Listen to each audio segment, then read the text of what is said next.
Friday, March the 25th edition of the Carolina Weather Video, Good Friday edition. And as we head into the Easter weekend, we do have some changeable weather. I'll delve into that, plus take a look at next week, and a pretty decent shot of chilly weather for parts of the country as we get into early April here. All that is today's edition of the Carolina Weather Video rolls along. Now, yesterday, another pretty nice day across the region. That was the Dowd YMCA camera time-lapse imagery throughout the day yesterday. Had some high clouds, off and on, a few puffy cumulus clouds, and then right around sunset, you began to see some thicker clouds move in as the cold front got a little bit closer from the southwest. Now, your temperatures for highs yesterday, it made it up to 82 in Columbia, 80 the high in Wilmington yesterday, 80 in Fayetteville, 78 in Raleigh. It was mid-70s around the Triad viewing area yesterday afternoon.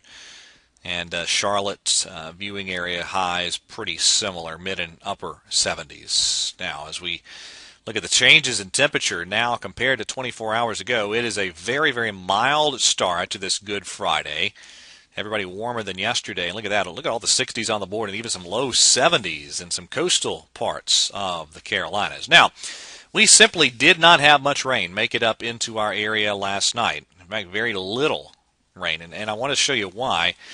It is this little feature, this little curly Q feature right here. Watch this. There it goes through Georgia and Alabama. If you watch that one more time, you'll be able to see that little feature. There it goes right there. That's what's called a mesoscale convective vortex. And what that essentially did was it shut off the transport of moisture from the Gulf of Mexico. It kind of kept that shunted to the south. So you never had that make it up into the Carolinas. Now, as we go over the past couple of hours, as I get the video, a few showers trying to bubble up, and I do think a few showers will be a possibility as we go through today as this front moves in, but it doesn't look like anything extensive. There's the high-resolution modeling through the day.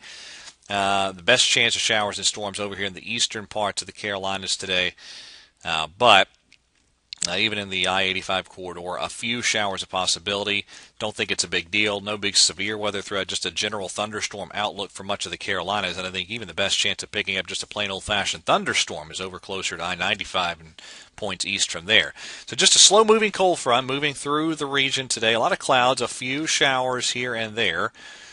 And temperatures looking as we look at your winds today, rather, out of the southwest. That'll keep temperatures pretty warm, but watch what happens. Tonight, those winds kick around out of the northeast, and so we're looking at 70s for highs again today, but for your Saturday, a lot of cloud cover out there, and with those northeasterly winds, it will be a cooler day. Here's what we're going with for your Saturday highs. A decent amount cooler, but not a lot of precipitation Saturday. So let's get out into Easter Sunday. There we are, 8 o'clock in the morning, and notice as we progress deeper into the day, an increasing rain chance. So for instance, this is a look at the Easter forecast for the Triad area. Now, first of all, there's your highs across the region Easter Sunday, but here's the breakdown by day parts there for Easter Sunday. For the sunrise services, upper 40s, clouds will definitely increase. And by the afternoon, the chance of rain. And you can move that timing up as you head to the southwest. So maybe early afternoon, even seeing some rain around the Charlotte area, and even during the morning down into South Carolina. Now, a few longer-term maps to show you. First of all, I think Tuesday and Wednesday of next week, sunny, cooler, but fairly close to average, high temperature-wise, and dry. And then we get out to Thursday and Friday. That's when our next system rolls in.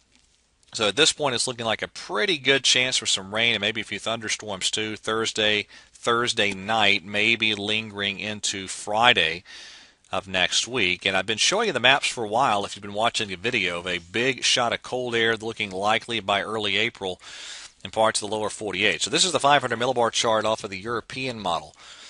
And watch this. This big vortex kind of wobbles down into the Great Lakes and southeastern parts of Canada. That is a big full latitude trough in the eastern part of the country. And this is just for instance, of the surface temperatures being indicated by the European model. You get out to the 3rd of April, and you have some single-digit temperatures up around International Falls. And we will have to see how far south and east that shot of cold air tries to make it. Now, let me get into the more detailed modeling here before I wrap up the video. This is today's system. Notice the main dynamics pulling way off to the north, so just not a whole lot there to drive overly significant rain and storms. There's our Sunday night system. Again, even that one, the main energy off to the north, a little piece of energy shooting out from the main trough, so this is not a very consolidated, powerful-looking system at all.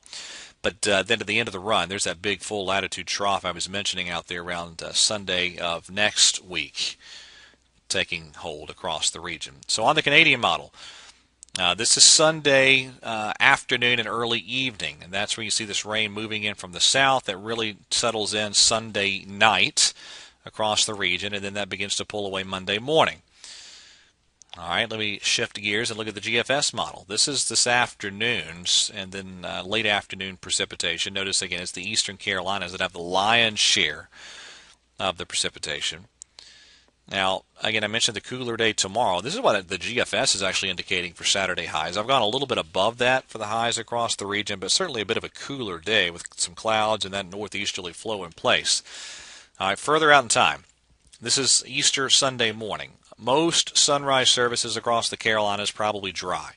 But then as we get deeper into the day, there's the light rain spreading in by sunset, and it continues to take hold Sunday night. By Monday morning, the system's already pulling away. Now, the next system down the chute is this one. This is Thursday, as that next system rolls on in, and the GFS even keeps the rain going pretty significantly Thursday night into Friday, and even in some instances lingering into Saturday of next week. It probably will not wind up being that drawn out of an event, but I'm keying on Thursday night, Friday morning right now at least for that system. And then, again, that shot of colder weather, this is out the Monday morning of the 4th of April. These are low temperatures off the GFS model, and again, at this range, you certainly take specifics with a grain of salt, but that's Monday morning, and that is Tuesday morning, the 5th of April. So, again, this is no surprise if you've been following along with my videos for a while, that shot of some cold air as we get into the early parts of April. Nothing really to change my thinking with that at all. It's just kind of now honing in on the details of that. Still relatively mild most of next week, but I think by the weekend, especially Sunday, Monday, Tuesday, as you get toward, see what that'd be, the 3rd and 4th or so of April, that's when there's a greater potential for seeing that colder air move in.